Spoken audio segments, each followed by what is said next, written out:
अल्लाह के सब तकरीम वाजिबुल एहतराम हुज़ूर पीर तरीक़त रहबर शरीयत मखज़न रूहानियत गुल गुलज़ार क़ादरियत नबीर शार इस्कुल्ला हुज़ूर सैयद सरकार राजा मियाँ बाबू क़ादरी अल जिलानी दामद बरकातुहुल आलिया हुज़ूर पीर तरीक़त रहबर शरीयत मखज़न रूहानियत गुल गुलज़ार क़ादरियत हज़रतुल अल्लामा मौलाना हुज़ूर सैयद सरकार सैयद मोहम्मद शफ़ी मियाँ बापू क़ादरी अल जिलानी दामद बरकातुहुल आलिया क़ारी खुशिलहान हुज़ूर सैयद सरकार सैयद मोहम्मद दानिश बापू क़ादरी अल जिलानी इमाम ख़तीब मस्जिद उस्मानी बुलबुल बाग रिसालत जनाब सैयद मोहम्मद शाहनवाज़ बापू दामद बरकातुहुल आलिया दिगर मुअज़्ज़ज़ बावकार सादात किराम उलमा ज़िल एहतराम गिरामी क़द्र बिरादरान इस्लाम अस्सलामु अलैकुम व रहमतुल्लाहि व बरकातुहू।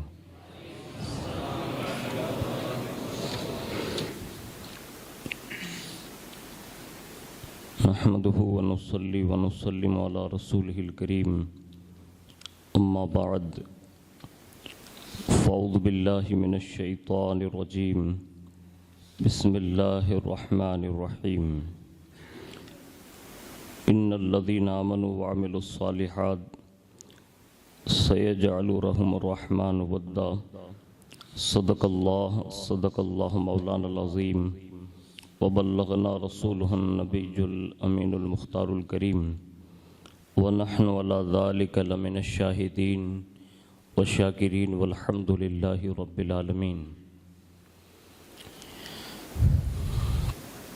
आइए सबसे पहले मज़हब अहले सुन्नत वल जमाअत यानी कि मसलक के आला हज़रत के कदीम दस्तूर के मुताबिक हम सब के आका व मौला हुज़ूर सरापा नूर सैयदुना मुहम्मदुर रसूलुल्लाह सल्लल्लाहु ताला अलैहि वालिहि वसल्लम की बारगाह पुर नूर में जी लगाकर दुरूद पाक की नज़रें पेश कर लें। अल्लाहुम्मा सल्लि अला सैयदना मौलाना मुहम्मद माअदनिल जूदी वल करम व अला आलिहि व अस्हाबिहि व बारिक वसल्लिम सलातुम व सलामुन अलैका या रसूलल्लाह सल्लल्लाहु ताला अलैहि वसल्लम। नबी और आले नबी पर एक बार और मोहब्बत से जी लगा कर पढ़ लें। थोड़ा सा इसको करना पड़ेगा इसमें। अल्लाहुम्मा सल्लि अला सय्यदना मौलाना मुहम्मद माअदनिल जूदी वल करम व अला आलिहि व अस्हाबिहि व बारिक वसल्लिम सलातुम व सलामुन अलैका या रसूलल्लाह सल्लल्लाहु ताला अलैहि वालिहि वसल्लम। मुझसे पेशतर फ़ादिल गिरामी खलीफा हुज़ूर शेखुल इस्लाम हज़रत अल्लामा मौलाना सैयद मोहम्मद अल्ताफ़ मियाँ बापू दामद बरकातुहुल आलिया बारगाह दरबार सरकार अलीजुल मुर्तज़ा में अपना खिराज पेश कर रहे थे। अल्लाह रब्बुल इज़्ज़त उनकी मुबारक ज़बान में बेशुमार बरकतें अता फ़रमाएँ और अल्लाह ज़ोर बयान को और मज़ीद तरक्की नसीब फ़रमाएँ। अल्लाह हमारी आने वाली नस्लों को ऐसे जवान उलमा की तकारीर सुनने और उस पर अमल करने की हम सबको तौफ़ीक़ अता फ़रमाएँ। ये फ़कीर क़ादरी भी थोड़ी देर के लिए आपके सामने हाज़िर हैं। मुझे आपकी हाज़िरी का एहसास ज़रूर है कि आप काफ़ी देर से मस्जिद में हाज़िर होंगे। आज की इस गुफ्तगू में अल्लाह ने अगर वक्त में बरकत दी तो मैं ये चाहूँगा कि सरकार मौलाए कायनात की शहादत कैसे हुई उस हवाले से चंद बातें आपके गोश गुजार कर दूँ। हमारे फ़ज़ाइल व कमालात हमारी और आपकी सर आँखों पर है। असल जो रात है जो शहादत की, तो तकरीरें तो हर जगह होती है, जो असल मौजू है वो सबसे छूट जाता है। बस वही एक ज़िम्नन एक बात कह दी जाती है, वही इन्ना लिल्लाहि व इन्ना इलैहि राजिऊन, फिर वही सलाम पढ़ लिया जाता है। तो हो सकता है कि ये चीज़ें सुनते सुनते हमारे दिल में भी और आपके दिल में भी एक हसासियत पैदा हो जाए और शहादत मौलाए कायनात का कोई खैरात का टुकड़ा अगर हमारे दामन में भी लग गया ना, तो ये हमारी नस्लों तक काफ़ी हो जाएगा। तो ये बड़ा दर्दनाक वाक़या है। मैं उससे पहले चंद शेर अर्ज़ कर रहा हूँ, बड़ी ज़िंदा दिली के साथ आप इसको सुनेंगे। किसी ने कहा है कि फौलाद का दिल पत्थर का जिगर सब पारा पारा होता है। फौलाद का दिल पत्थर का जिगर सब पारा पारा होता है। जब नाम अली का लेते हैं तो मैदान हमारा होता है। जब नाम अली का लेते हैं तो मैदान हमारा होता है। और जाहिर सी बात है कि ये दुनिया जो बिछाई गई है, आज कुछ गीदड़ निकले हैं, कुछ चूहे निकले हैं और न जाने कैसे कैसे लोमड़िए किस्म के लोग निकले हैं, और वो कुछ झपटना चाहते हैं, लेकिन उनको मालूम नहीं है मुसलमान जितने भी हैं ना, वो गुलाम में शेर खुदा है। जिस दिन वो बेदार हो गए ना, तो ये चकलियाँ जो उड़ रही ना, वो कहाँ गायब हो जाएगी, लोगों को पता भी नहीं चलेगा। शहादत सुनाने का यही मंजर होना चाहिए। हम लोग वो नहीं है कि खाली बस रो रो के खाली बात ख़त्म कर दे, नहीं। शेर खुदा की शहादत सुननी हो तो दिल भी शेर खुदा के ग़ुलाम जैसा होना चाहिए। और सुनिए वो शायर ने क्या कहा है। वो कहता है आगे कि महंगाई का रोना वो रोएं बाजार हो जिनकी आंखों में। महंगाई का रोना वो रोएं बाजार हो जिनकी आंखों में। अपना तो हुसैन आज़म के टुकड़ों पे गुजारा होता है। अपना तो हुसैन आज़म के टुकड़ों पे गुजारा होता है। और किसी शायर ने और एक बात कही थी कि सर कटा कर जो वादा निभाएं, सर कट जाए उसके बाद वादा कहाँ है, यानी आदमी इंतकाल कर जाता है। लेकिन शायर कहता है कि सर कटा कर जो वादा निभाएं वो घराना मौला अली का है। सर कटा कर जो वादा निभाएं वो घराना मौला अली का है। और घर का घर दीन पर जो लुटाएं वो घराना मौला अली का है। घर का घर दीन पर जो लुटाएं वो घराना मौला अली का है। और बंदगी का सलीका सिखाएं। कायनात में जिनको भी नमाजें मिली है ना, तो सबसे अव्वलीन हुजूर के साथ अगर किसी शख्सियतों ने नमाजें पढ़ी है, तो तारीख़ और अहादीस की किताबों में आप उठाकर देखेंगे तो सबसे अव्वलीन तरीन दो ज़ातें नज़र आती है। एक ज़ात को सैयदा खदीजतुल कुबरा कहा जाता है और दूसरी ज़ात को शेर खुदा अलीजुल मुर्तज़ा कहा जाता है। ये दो को हुजूर के पीछे उस ज़माने में लोगों ने देखा है कि हुजूर के पीछे वो खड़े हैं, तो वो कहते हैं कि बंदगी का सलीका सिखाएं वो घराना मौला अली का है। बंदगी का सलीका जो सिखाएं वो घराना मौला अली का है। और चढ़ के नेज़े पे जो कुरान सुनाएं। हमारे हाफिज़ शिबली साहब माशाल्लाह महराब सुनाते हैं हमारे यहाँ, उनके एक छोटे भाई भी हैं। एसी में रहकर मुसल्ले पे कुरान सुना देना, ऐसी कुर्सी पर तकरीर कर देना, ये बड़ा आसान है। लेकिन मुल्क के शाम में यजीद के सामने हज़रत ज़ैनब कुबरा ने जो खुतबा दिया ना, वो कोई और बेटी नहीं है, वो सैयदा कायनात की लख्ते जिगर है। हाँ, हाथ में हथकड़ियाँ हैं, पैरों में बेड़ियाँ हैं, गले में तोक है। और उस वक्त उबैदुल्लाह इब्ने ज़ियाद जैसे बदबख्त के सामने अगर कोई लब कुशाई कर सकता है तो दुनिया उसे हुसैन आज़म का बेटा इमाम ज़ैनुल आबिदीन कहती है। यही वो दरबार है, दरबार यजीद जिसको कहते हैं। जब वहां सबकी जबानें खामोश हो गई और इमाम ज़ैनुल आबिदीन पर नुक्ताचीनी करते हुए उस बदबख्त ने जब आगे बढ़ने की कोशिश की तो वो इमाम हुसैन की सगी बहन ही थी जिसे दुनिया उम्मे कुलसुम कहती है। फरमाया, ए बदबख्त, अब आगे न बढ़ना, अगर मैंने एक आह लगा दी तो तेरा ये शामियाना गिरकर बिखर जाएगा। ये मौलाए कायनात के घर के बच्चे लोग हैं जिनको अल्लाह ने ये रसूख दिया था कि वो बड़े बड़े बादशाहों के महलों को भी हिला कर रख देते थे। तो कहते हैं कि बंदगी का सलीका सिखाएं, वो घराना मौला अली का है, और चढ़ के नेज़े पे जो कुरान सुनाए वो घराना मौला अली का है। ये आगे शेर आ रहा है। अब माशाल्लाह रोज तरावी पढ़ते हैं और अभी एक छोटा सा मतलब हिस्सा गुजरात का मैं भी घूम के आ रहा हूँ। आज असर में पहुँचा हूँ और हालात बड़े नाजुक है, लोग ये बता रहे हैं और ऊना वेरावल हम सब जानते हैं। लेकिन जिधर मैं होके आ रहा हूँ ना, वहाँ ऐसा तो नहीं है, लेकिन वहाँ गफलत बहुत है। हालात बड़े नाजुक इसलिए कह रहा हूँ कि इस उम्मत को रमजान की रातों में भी मैचों से फुर्सत नहीं है। हम लोग करते हैं जिक्र मौला अली, लेकिन मौलाए कायनात की रातों को कभी सुना ही नहीं कि मौलाए कायनात रातें किस काम में गुजार देते थे। आज सबसे बड़ी कमजोरी ये हो गई।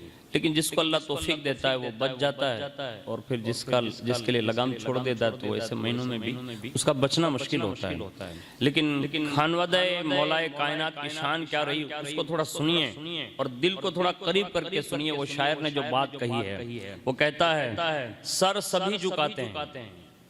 क्या कहा? सर सभी झुकाते हैं, करके सजदा सभी उठाते हैं। सर सभी झुकाते हैं, करके सजदा सभी उठाते हैं। करके सजदा जो सर न उठाएं, करके सजदा जो सर न उठाएं, वो घराना मौला अली का है। और आगे बढ़कर कहते हैं कि अगर सदा कोई साइल लगा दे तो अपने आगे का खाना खिला दे। आज हमारी कैफियत है कि भाणा में 4 जना बैठा हो, खींचड़ो है ना तो 5 मने गड़वानो दे कि तू पलोठी वाली ले 5वां जनो आवो न चाहिए। अब जो कौम खींचड़ा खाने के लिए अपनी कौम के 5वें बंदे को बैठने न देती हो, वो क्या करेगी? आज हालात यही है। और यहाँ मौलाए कायनात के घर वालों की शान ये है कि अगर सदा कोई साइल लगा दे तो अपने आगे का खाना खिला दे। दर से खाली सवाली न जाएं, वो घराना मौला अली का है। दर से सवाली खाली न जाएं, वो घराना मौला अली का है। और सदियों के बाद उनके बेटे जो आए ना, उनकी भी यही शान रही। वो कहते हैं कि डूबी कश्ती को वापस निकाले, डूबी कश्ती को वापस निकालें, कोई गागर में सागर संभाले। डूबी कश्ती को वापस निकालें, कोई गागर को सागर में बुला ले। हुक्म पानी पर जो अपना चलाए ना, वो घराना मौला अली का है। हुक्म अपना जो पानी पर चलाए ना, वो घराना मौला अली का है। और आखिरी बात उन्होंने जो कही ना, उस पे मतलब माहसल शेर है ये। वो कहते हैं, जंग में जीतना है जरूरी, जंग में जीतना है जरूरी, मारना होगा दुश्मन को भी। जंग में जीतना है जरूरी, मारना होगा दुश्मन को भी। सर कटाकर जो जंग जीत जाए, वो घराना मौला अली का है। सर कटाकर जो जंग जीत जाए, वो घराना मौला अली का है। और हमने शुएब जो नारा लगाया, दीने इस्लाम किसने बचाया। हमने शुएब जो नारा लगाया कि दीने इस्लाम किसने बचाया, हर तरफ से यही सदा आई, वो घराना मौला अली का है। हर तरफ से यही सदा आई, वो घराना मौला अली का है। एक बार मोहब्बत के साथ दुरूद शरीफ पढ़ लें। अल्लाहुम्मा सल्ली अला सय्यदना मौलाना मुहम्मद मादनिल जुदी वल करम व अला आलिहि व अस्हाबिहि व बारिक वसल्लम। सलातु व सलाम अलैका या रसूलल्लाह सल्लल्लाहु तआला अलैहि व आलिहि वसल्लम। आज हमारी और आपकी खुशनसीबी है कि हम और आप हुजूर सरकार मौला कायनात रज़ियल्लाहु तबारक व तआला अन्हु के हवाले से ये बातें सुनने के लिए हाजिर हैं। और अल्लाह रब्बुल इज़्ज़त ने जो आपके फ़ज़ाइल व कमालात जो भी आपने सैयद साहब से सुने, अल्लाह ने बड़ी शान का मालिक आपको बनाया था। हद तो यह है कि कायनात में तसव्वुफ में जितने भी मराहिल आज भी किसी को कोई पार करा सकता है तो वो ज़ात आज भी मौलाए कायनात की ज़ात है कि बिगैर हुब्बे अली अल्लाह किसी को अपना दोस्त भी नहीं बनाता। यानी वली बनने के लिए हुब्बे अली शर्त अव्वल है, तब जाके अल्लाह विलायतें देता है। ऐसी बाबरकत शख्सियत जिन्होंने हुजूर के ज़माने से लेकर अपनी ज़िंदगी के आखिरी लम्हात तक खुद के घर के लिए भी ये ऐलान था कि दीन के लिए और उम्मत के लिए जो भी देना पड़े वो सारी चीज़ें दे दो। और उन्होंने खुद भी दी, उनके बच्चों ने भी दी। दुनिया इस बात पर कायल है। लेकिन मैं शहादत सुनाने के लिए हाजिर हूँ कि आखिर ये शहादत का पस मंजर बना कैसे। हालांकि शेर खुदा के सामने जब मैदान में कोई नहीं आ सकता तो जाहिर सी बात है कि इतने बड़े बहादुर मुकाबला करेगा कौन। और जो भी आता था वो मुंह की खा के जाता था। लेकिन आखिरकार ये इतने बड़े बहादुर और पहलवान होने के बावजूद भी आखिर ये शहादत की मंजिल तक कैसे पहुंचाए गए। तो अक्सर आप मुहर्रम वगैरह के बयानात में सुनते होंगे कि हुजूर की एक हदीस पाक है कि हुजूर उहद पर यानी पहाड़ पर खड़े हैं, अचानक ज़लज़ला आया। और अभी करीब में मेरे ख्याल से उन्ना के समाचार मैंने पढ़े थे, मैंने तो अभी तक किसी को पूछा नहीं, लेकिन वो अखबार का कोई पोस्ट घूम रहा था कि अभी करीब में कुछ भूकंप वगैरह के आज के गिरगड़ा उन्ना के अतरफ अकनाफ में है। अब आप सोच सकते हैं कि रमज़ान में भूकंप आए तो कुछ तो गलतियाँ हो रही है हमारी जो हमें जगाना चाहती है। अल्लाह के लिए कोशिश करें। लेकिन हुजूर की ज़ात है और साथ में ये मुकद्दस काफिला है। जैसे वो पहाड़ मतलब हिला यानी भूकंप आया ना तो हुजूर ने अपनी एड़ी लगाई और फरमाया ठहर जा, तुझ पर एक सिद्दीक और 2 शहीद खड़े हैं। यानी ये कहकर उनकी शहादतों की पेशन गोइयां फरमाई। यानी हुजूर ने उन्हें शहीद कहा। अब हुजूर की जबान से जो निकला वो होकर रहने वाला है। अब ये और बात है कि असबाब ऐसे बनते हैं, ऐसा निजाम बनाया जाता है और उसके बाद ये चीजें मैसर आती हैं। उसमें से खुद मौलाए कायनात फरमाते हैं कि एक मरतबा अल्लाह के प्यारे हबीब सल्लल्लाहु अलैहि वसल्लम ने मुझसे फरमाया, अली खारजियों की एक जमात में से एक शख्स होगा जो तुझे कत्ल करेगा। यानी ये हुजूर ने पेशन गोई फरमाई। और उसके बाद हुजूर ने इशारा ये फरमाया अपने दस्ते अक़दस से कि तुझे यहाँ जख्म लगेगा। यानी ये इशारा किया फयसीलु दमन हत्ता यग़लिबु लिहयतुहु। फरमाया ए अली बस तुम्हारा खून बहेगा और तुम्हारी दाढ़ी खून से रंगीन हो जाएगी। यानी ये हुजूर ने इस तरह का वार लगेगा, ये हुजूर ने इशारा किया। दूसरी जगह फरमाते हैं, एक जगह हुजूर फरमाते हैं अली उस वक्त तुम क्या करोगे। तो अर्ज किया या रसूल अल्लाह किस वक्त। तो कहा जब तुम पर ये हमला होगा। तो मैंने कहा या रसूल अल्लाह ये काम होने वाला है जो आपने इरशाद फरमाया। कहा हाँ। तो फरमाया या रसूल अल्लाह जब होने वाला काम मेरे लिए मुकद्दर हो ही चुका है तो बड़ी खुशी से सब्र करूंगा। यानी जब ये मुकद्दर में हो चुका है कि मैं शहीद ही होने वाला हूं तो ये नहीं कहा कि अब मेरा क्या होगा। नहीं, आज हमारे यहाँ खाट में भी अब्बा गुजर जाए ना तो लोग ये कहते हैं कि अब बेटों का क्या होगा। और ये मौलाए कायनात है, हुजूर गारंटी दे रहे हैं कि ऐसा होने वाला है। तुम उस वक्त करोगे क्या। कहा हुजूर जब मुकद्दर में हो चुका है तो अली खुशी खुशी सब्र कर लेगा। ये कहा और कहा हुजूर इससे बढ़कर मेरे लिए और बेनिफिट क्या होगा कि अल्लाह मुझे दर्जाए शहादत पर फाइज फरमाएगा। यानी मौत की खबर सुनकर भी जो न घबराए ना उससे दुनिया शेर खुदा कहती है। आगे सुनिए, हुजूर ने एक मर्तबा फरमाया ए अली एक बदबख्त दुनिया में वो था जिसने हजरत सालेह अलैहिस्सलाम की ऊँटनी की कोंचें काटी। यानी कायनात में 2 शख्स की निशानदेही हुजूर कर रहे हैं। का एक शख्स वो बदबख्त था जिसने सालेह अलैहिस्सलाम की ऊँटनी की कोंचें काटी। और फरमाया दूसरा वो बदबख्त होगा जो तुम्हारी कन पट्टी के दरमियान वार करेगा यानी तलवार मारेगा। और फरमाया वो तुम्हारे चेहरे और तुम्हारी दाढ़ी को रंगीन कर देगा। हुजूर ने ये तीसरी बशारत दी। उसके बाद एक रिवायत में हुजूर फरमाते हैं मौला कायनात रज़ी अल्लाह ताला अन्हु कि एक बार बड़ा मैं अलील हो गया, यानी बीमार हो गया, और इतना बीमार हुआ कि खाट में मतलब लेट गया, और मेरे दोस्त अहबाब सब के सब लोग मतलब खबर पुरसी के नहीं आने लगे। हद तो यह है कि लोगों को ये डर लगने लगा कि इसी बीमारी में अलीजुल मुर्तजा इंतकाल कर जाएंगे, यानी लोगों को ये खौफ हुआ, यानी इतनी बीमारी लागू पड़ गई। लेकिन अल्लाह अकबर, जैसे ये बातें फैली, लोग आते गए जाते गए, और हुजूर के जाहिरी जमाने में थे, तो लोगों ने आपको इत्तला दी, यानी रसूलुल्लाह सल्लल्लाहु अलैहि वसल्लम को कहा मौला कायनात बीमार हैं, और इतने बीमार हैं कि ऐसा लग रहा है कि अब ये आखिरी वक्त है। जब हुजूर को ये इत्तला मिली, सब सहाबा ने तो खबर पुरसी कर ली, और हुजूर को आकर ये इत्तला दी, और जैसे ये इत्तला देना थी ना, तो उसी वक्त हुजूर ने फरमाया लन यमुत इल्ला मक्तूला। हुजूर फरमाते हैं अली हरगिज दुनिया से नहीं जा सकता, मेरा अली तो मुकद्दर उसका शहादत में लिखा जा चुका है, यानी वो शहीद होकर दुनिया से जाएंगे, ये बीमारी से नहीं जाने वाले वो। यानी हुजूर ने ये जो मुकद्दर में लिखा जा चुका था उसकी इस ज़िम्न में यूं बशारत दी। इन तमाम अहादीस और इन तमाम अक़वाले मौलाए कायनात से पता ये चला कि ये बात पहले से मुकद्दर में थी, और अल्लाह रब्बुल इज्जत की जानिब से उन्हें ये बशारतें पहुंचाई जा चुकी थी। और उसके बाद मौलाए कायनात फरमाते हैं कि मुझे ये भी पता था कि मेरा कातिल कौन है, यानी हुजूर ने मुझे इसकी भी निशानदेही कर दी। खुद फरमाते हैं मौलाए कायनात कि अल्लाह के प्यारे हबीब सल्लल्लाहु अलैहि वसल्लम ने मुझसे इरशाद फरमाया कि इब्ने मुलजिम खारजी लोगों के लश्कर से इलाहिदा होकर वो तुम्हारे लश्कर में आएगा।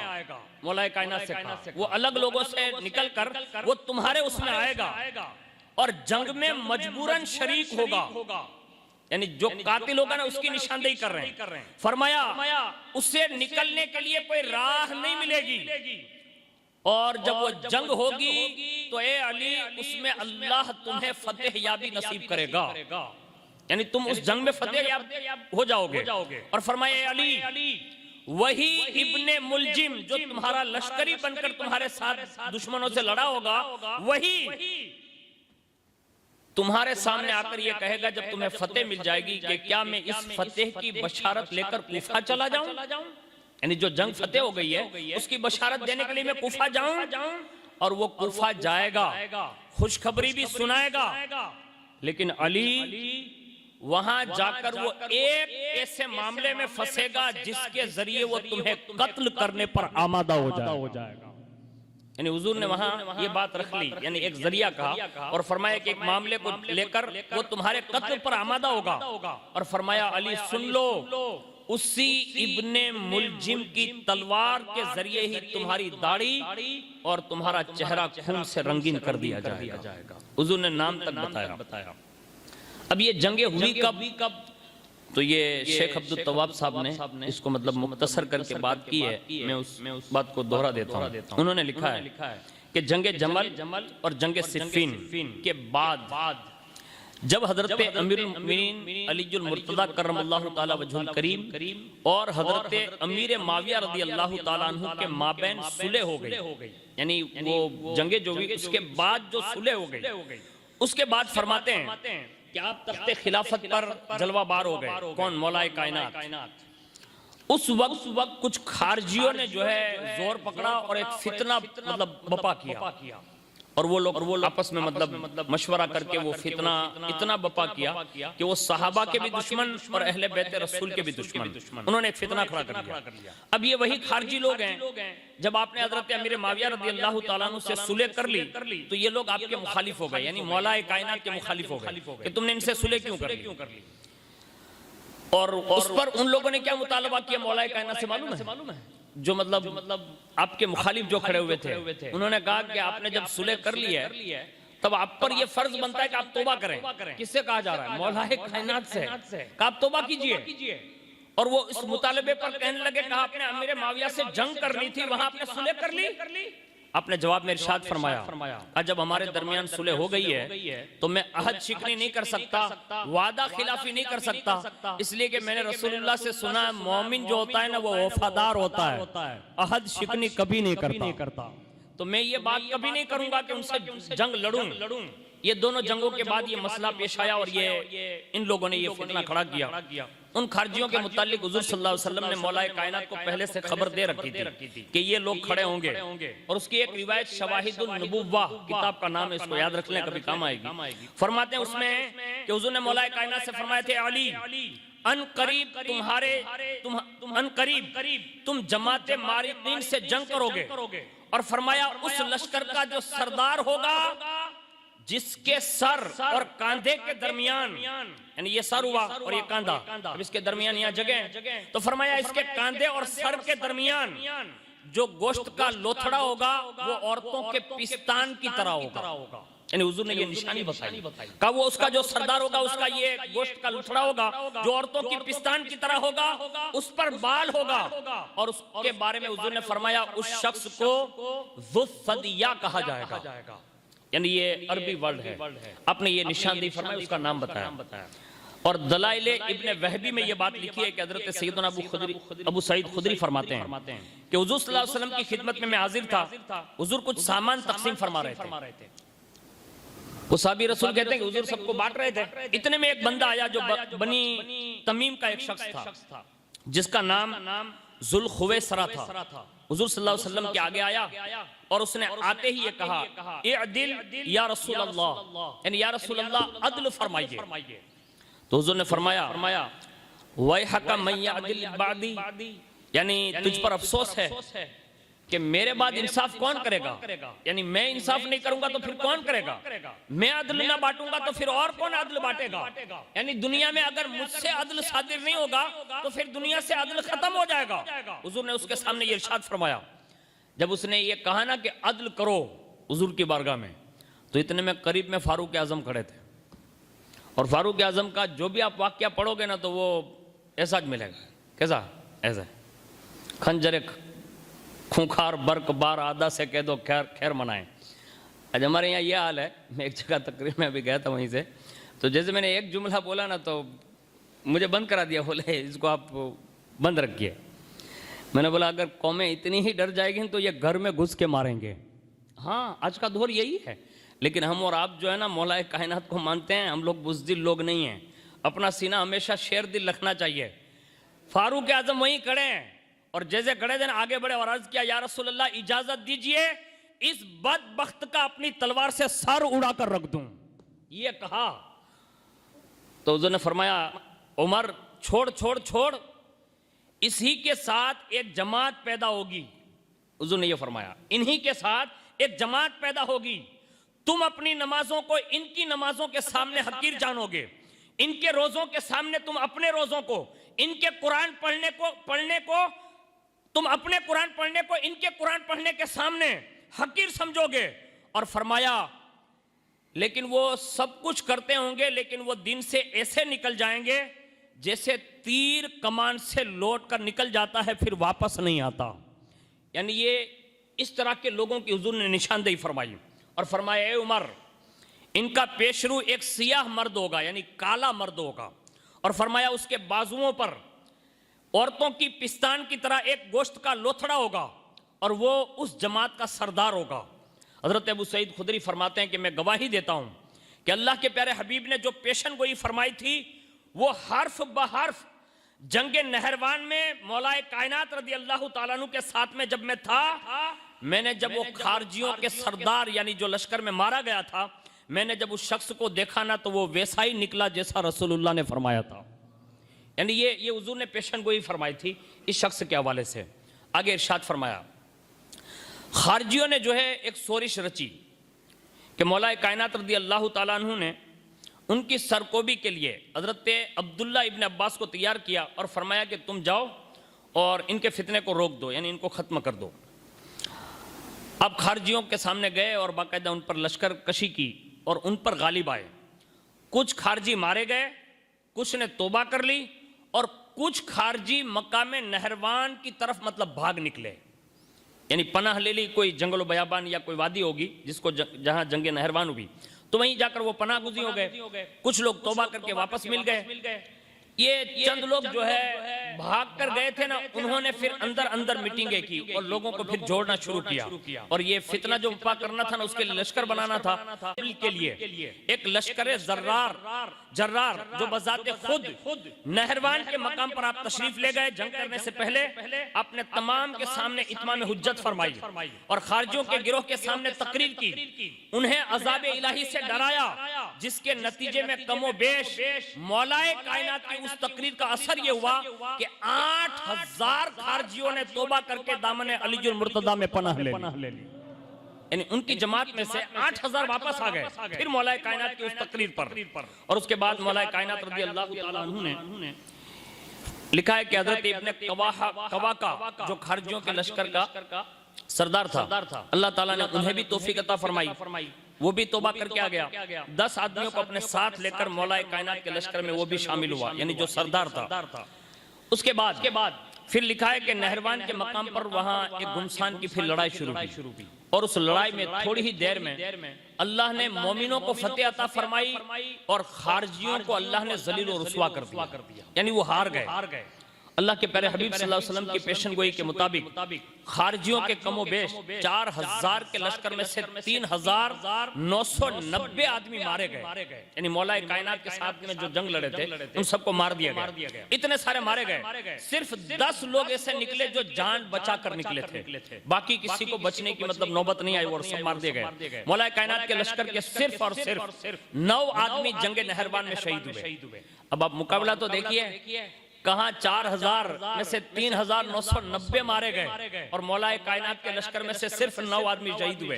पता ये चला मौला अली सिर्फ अपनी हिफाजत नहीं जानते थे, अपने लश्कर वालों की भी हिफाजत जानते थे। आज भी अली के लश्कर में दाखिल होकर हकीकी मौलाए कायनात के आशिक बन जाओगे ना, तो आज भी मौला अली भी हिफाजत फरमाते हैं। अरे जब उनका बेटा शेख अब्दुल कादिर जिलानी सदियों पहले ये कह के जाते हैं, कहा मेरा मुरीद गिर रहा और कह देना या गौस अब्दुल कादिर जिलानी, तो फरमाते हैं कि मैं गिरने से पहले उसका हाथ थाम लेता हूं। जब बेटा हाथ थाम लेता है, गिरने नहीं देता, तो मौलाए कायनात कैसे मरने दे सकते हैं यार। लेकिन कोई अली का बन के दिखाएं। हाँ, उसके बाद सुनिए, जब ये जंग खत्म हुई, मौलाना वक्त तो नहीं हो गया ना? है 12:15 तक है। ऐसा नहीं हो कि वो अखनी पक गई और फिर खाली चढ़ावे पे चढ़ावे। अच्छा नहीं है ना? अब अगर कह दें तो बंद कर दें वक्त, अगर आपका हो गया हो तो उसमें एक मरतबा दुरूद शरीफ पढ़ लें। अल्लाहुम्मा सल्ली अला सय्यदना मौलाना मुहम्मदिन मादिल जुदी वल करम व आलिहि व बारिक वसल्लिम। सलातु व सलाम अलैका या रसूलल्लाह सल्लल्लाहु तआला अलैहि व आलिहि वसल्लम। दुनिया सदियों से जिक्र अली कर रही है, आज तक जिक्र अली खत्म नहीं हुआ, तो उनकी शहादतों का चर्चा तो बहुत तवील ही होगा ना। तो 5-10 मिनट जो भी जहाँ तक पहुँच सकूंगा, और अगर बाकी रह गया तो उसका पार्ट बनाकर इंशाल्लाह जुम्मा में बयान करेंगे और लोगों तक ये बात पहुंचाएंगे कि मौलाए कायनात ने कैसी कैसी जंगें फरमाई हैं। आगे सुनिए, जब ये जंग खत्म हो गई, उसके बाद मौलाए कायनात ने फरमाया इन सबको जमा करो जो मारे गए, सबको जमा किया गया। उसमें जो मोमिनीन अपने थे ना, उनको 9 आदमियों के मतलब जनाजे वगैरह, और ये जो मुनाफिकीन खारजी मरे थे ना, उनको सबको मतलब जमा किया। मौलाए कायनात फरमाते हैं, कहा कि मैंने कहा इसमें एक ऐसे आदमी को तलाश करो जो मुझे रसूलुल्लाह ने ये बात इरशाद फरमाई थी। और जैसे ये बात तलाश करने के लिए कहा गया ना, तो किसी ने कहा कि हुजूर, कहा क्या? कहा शायद वो खबीस बदबख्त भाग गया होगा, यानी उस आदमी को मारने में मतलब ये बात थी कि वो कहीं भाग गया होगा, मरा नहीं होगा।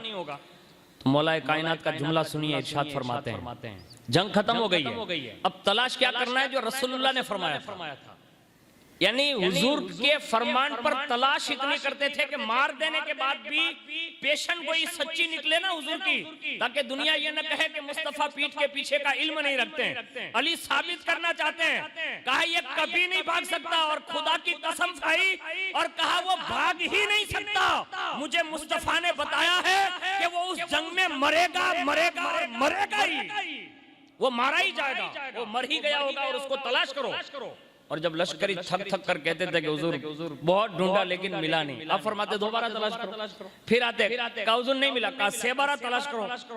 जब तलाश करते करते निंढाल हो गए, तो कुछ जो लाशें पड़ी थी, एक ढेर लगा हुआ था, अपने इशारा किया वहां जाओ। तो वहां गए ना, तो वहां कम से कम एक के बाद दिख रहे वो खड्डे में 40 लाशें पड़ी थी। आपने फरमाया वहां जाकर देखो। और जैसे ही वो 40 लाशें एक के बाद दिख रहे लोगों ने खोलना शुरू किया ना, तो अल्लाह की इज्जत की कसम मौला कायनात फरमाते हैं कि 40वां बंदा वही निकला जिसके बारे में हुजूर ने मुझे कहा था कि ये बंदा मरेगा। ये वही निकला। और उसके बाद मौला कायनात रज़ियल्लाहु ताला अन्हु ने फरमाया कि अब ये जंग तो मुकम्मल हो गई और ये हुजूर की निशानी जो हुजूर ने बताई थी कि ये आदमी मरेगा, तो ये मर भी गया। अब ये अल्लाह ने हमें फतेह दी है, अल्लाह ने हमारे लिए ये एक फितने का दरवाजा बंद कर दिया है। अब जाओ, तुम में से कोई ऐसा है कि जो कूफा जाए और इसकी खबर दे दे।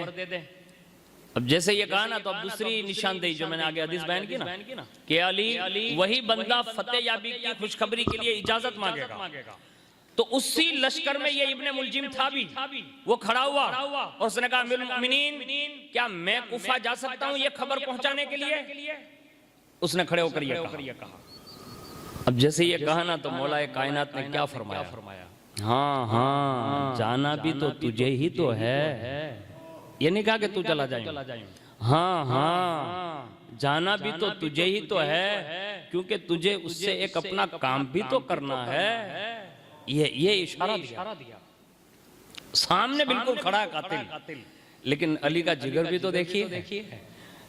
यानी इतना बड़ा मुजरिम सामने खड़ा हो फिर भी छूट दे रहे हैं, हाँ तुझे ही तो जाना है ना, वहां काम करेगा ना तू, जा।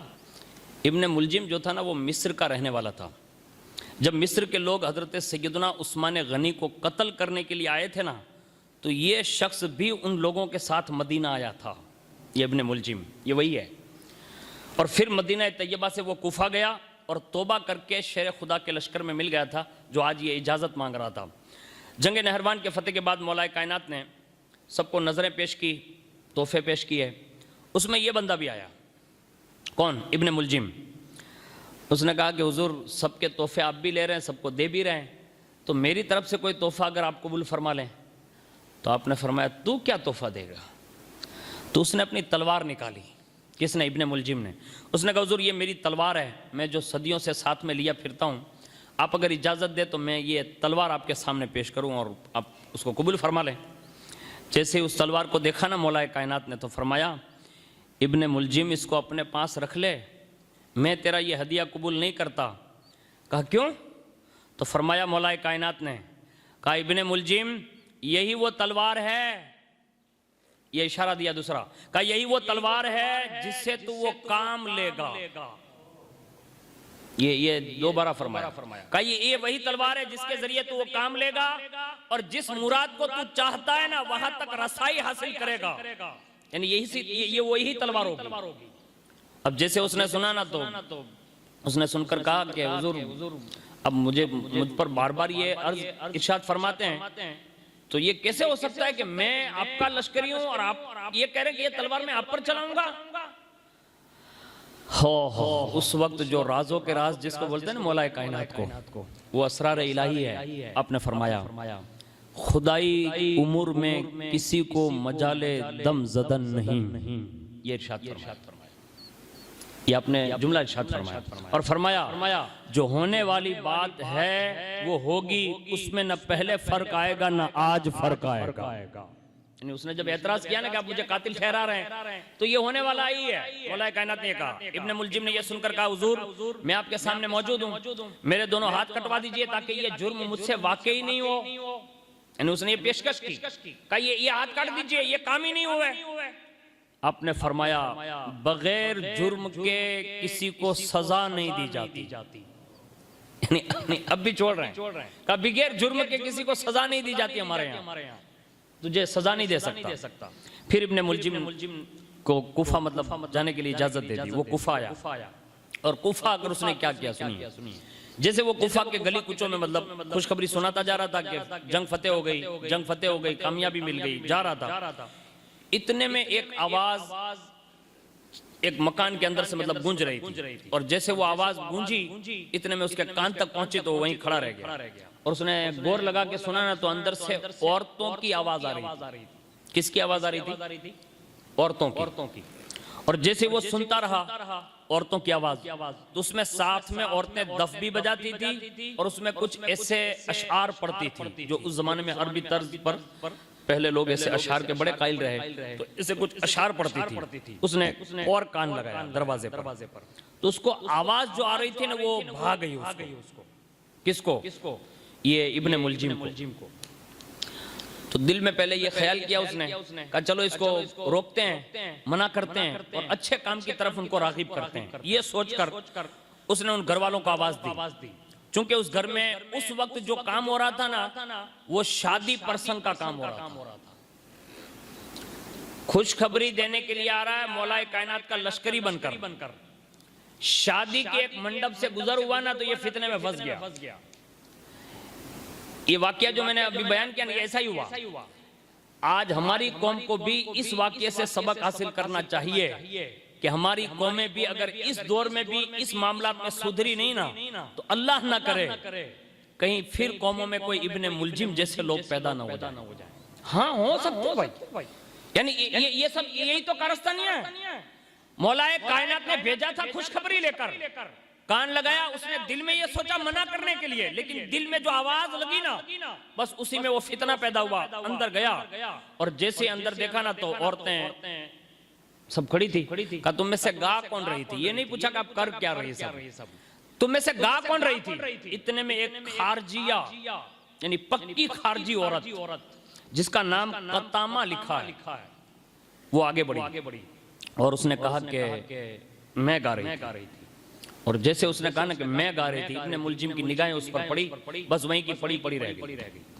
उसके फितने में वो मुब्तला हो गया और उसी वक्त उसने कहा कि ऐ में अंती अम ज़ात बहलिन, यानी कतामा से कहा तेरी शादी हो चुकी है या बाकी है तू?